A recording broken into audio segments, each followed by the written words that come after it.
Kallid Dubai ja Abu Dhabi kinnisvarahuvilised. Meie lauale sattus üks projekt, mis väärib väga suurt tähelepanu. Juba tänu sellele, et see on ühe top arendaja esimene kommuun sisemaal ja esimene etapp on konkureerivates kommuunides, mis asuvad lähestikku 30% madalam. Aga vaatame üle, mis projektiga tegu on, kus asub, mis on hinnad ning millised on perspektiivid. Alustame asukohast. Asukoht on City of Arabias. Kahe suure kiirte läheduses Zayed bin Hamdan ja Sheikh Mohammed bin Zayed Roadi kõrval ning kesklinna ehk Burj Khalifa Dubai mool juurde sõidab 25 minutit ja DXB lennujaama ka 25 minutit. Ehk kommuun asub vahetus läheduses kiirteega, mis viib kiirelt sisse ja välja. Kommuun hakkab siis asuma kuldse metrooliini kõrval,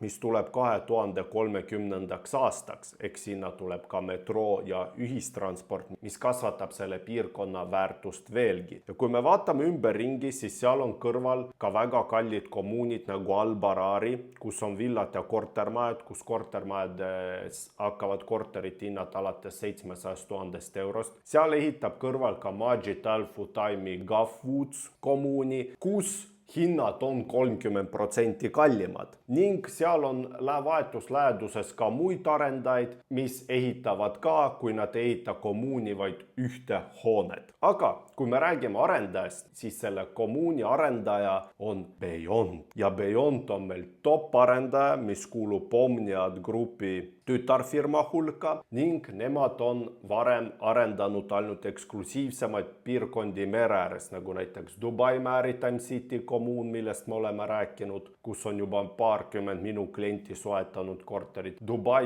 Island saarel Bel kommuun Seora, kus on esimene Hado maja välja müüdud ja varsti tuleb uus ning lisaks ka Palmi peal olev maja nimega Passo. Ning nüüd nad on tulnud oma esimese sisemaa kommuuniga nimega The Yards. Ja The Yards hakkab siis olema premium klassiga kommuun soodsamas piirkonnas, mis on umbes 1,65 ruutkilomeetrit suur. Sinna tuleb siis kokku 17 maja ning 5 etappi. Esimeses etapis tuleb müüki 3 maja 272 korteriga. Kõik majad on madalad, need ei ole kõrghooned ehk ground floor ehk poodiumkorrus pluss 6-8 korrust. Kõikides majades on 3,1 meetrit lagi. Esimestel korrustel tulevad poed, kohvikud elanike jaoks ning majade vahel on vähemalt 20 meetrit ruumi privaatsuseks ning majade vahel tulevad pargialad, basseinid, spordiväljakud, mis on kõikide elanikele kasutamiseks. Ja see arendaja ehitab vähemalt 30% majade vahelist rohala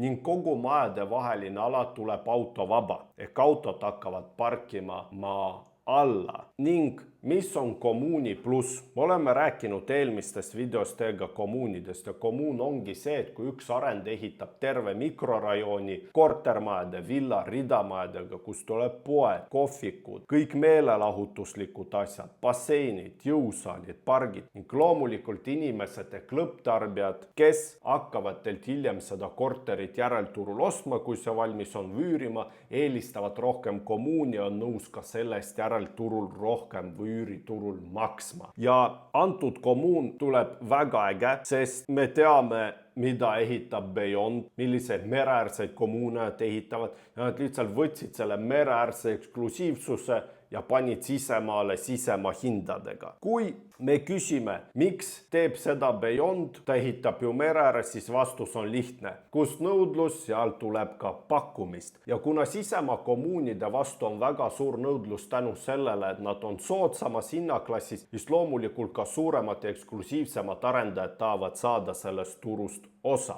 Räägime nüüd ka sellest, mis on meil oodata. Meil on oodata seda, et esimese faasi müük hakkab pea kohe-kohe. Ja nagu me teame, Beyondis või üldse ükskõik mis arendajal esimene etapp on kõige soodsam. Näiteks kui 1,5 aastat tagasi Beyond tuli välja oma Maritime City esimese etapiga, ühe magamistoaga korterid algasid 2 miljonist dirhamist, mis oli umbes 470 000 eurot. Täna on keskmine one bedroomi ehk 2-toalise korteri korteri hind antud kommuunis juba 2,5 miljonit dirhamit ehk circa 130-140 000 kõrgem. Ja sama tuleb ka siin, sest alghinnad on kahetoalise korteri eest alates 230 000 eurot, kolmetoalise korteri eest alates 450 000 eurot ja neljatoalise korteri eest alates 700 000 eurot. Ja kui me räägime kahetoalisest korterist, siis alates 230-250 000 eurot me saame kahetoalise korteri, mis on umbes 65 ruuduse sisepinnaga pluss rõdu, kus on parkimiskoht hinnas, köök tehnikaga, garderoobid, majade vahel on olemas ühisalad, basseinid, jõusaalid, spordiväljakud, see on kõik hinna sees. See on ainult 3500 eurot ruutmeeter. Kus me täna Eestis, Tallinnas saame mingi uusarenduse 3500 ruutmeetriga, kus on olemas bassein, jõusaal ning muud lisad? Mitte kuskil. Täna isegi kõige soodsamad äärelinna uusarendused Eestis hakkavad 4000 eurost ruutmeetri kohta. Ning need hinnad on täna fenomenaalsed, sest täna kõik analoogsed kommuunid, nagu näiteks Damak Riverside, millest me oleme ka rääkinud, nagu näiteks Majid Al Futtaimi Gulf Woods, mis asub selle Beyondi tuleva kommuuni kõrval. Seal on täna hinnad juba näiteks Damak Riverside'is 20% kõrgemad ja Gulf Woodsis lausa 30% kõrgemad, kuigi nad asuvad üksteise kõrval sisuliselt. Eks see tähendab seda, et meil ei ole võimalik selle investeeringuga kaotada, kui me räägime ohtudest, sest see on täna kõige odavam kommuun turul top arendajalt. Isegi kui me võtame piirkonna nagu näiteks Dubai Land Residence Complex, kus ei ole kommuune, kus on ka vanad hooned, kus ükskõik mis arendajad ehitavad, ehk on olemas näiteks Imtiaz, kes on hea arendaja ja muud no-name arendajad.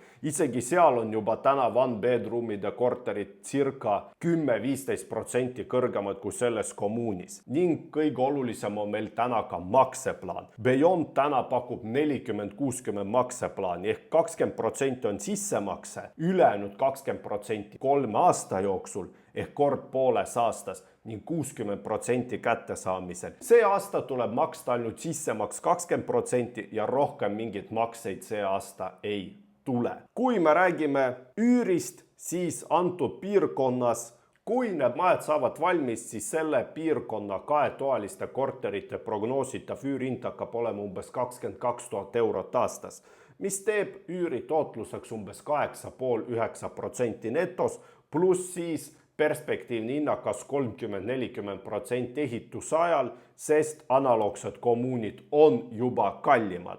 Ja kõige mõistlikum on meil siseneda just esimeste etappidesse, kus arendaja müüb need kõige odavamalt, sest iga uue etapiga hakatakse hindu tõstma 5-7%. Miks arendaja müüb täna esimest etappi kõige soodsamalt? Jah, esimesel etapil on kas oma risk, et kui esimene maja saab valmis, esimese näiteks viimase maja vahel või pool aasta või poolteist aega, ehk kogu infra ei ole veel valmis ja loomulikult võib-olla edasi müügihind esimesel aastal vüürihind ei ole kõige kõrgem nagu viimasel majal. Aga arvestame sellega, et esimese ja viimase maja müügihind otsa arendajalt võib erineda kuni 20%. Seega, kellel täna oli mõte investeerida Dubaisse või on, kellel on olemas 20% sissemakset ehk circa 50 000 eurot, siis ma soovitan seda projekti väga soojalt, sest see on top arendaja, see on väga arenev lokatsioon tulevase metroo juures, see on kommuun ja see on kõige odavam hind turul, kui me räägime Dubai kommuunidest, mis on 20-25 minuti kaugusel downtownist. Ning loomulikult 272 korteril esimeses etapis on kindlasti mitusada ostjat rohkem.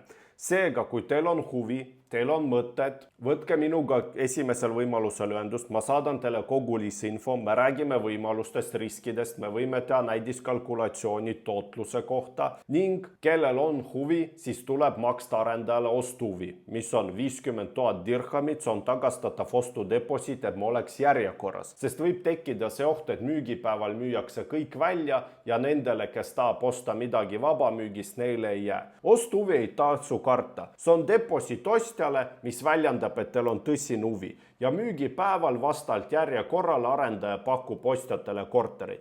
Kui juhtub nii, et jäävad alles korterid, mis teile ei sobi, võite otsustada ümber, arendaja müüb enne meid need välja, siis alati on võimalus kas oodata broneeringust vabanemisi, kas oodata teist etappi, või arendaja maksab raha tagasi. Seega broneerimistingimuste, täpsete hindade ja maksegraafikute kohta võtke minuga ühendust, siis saame arutada ja valida teile välja sobiv ühiku.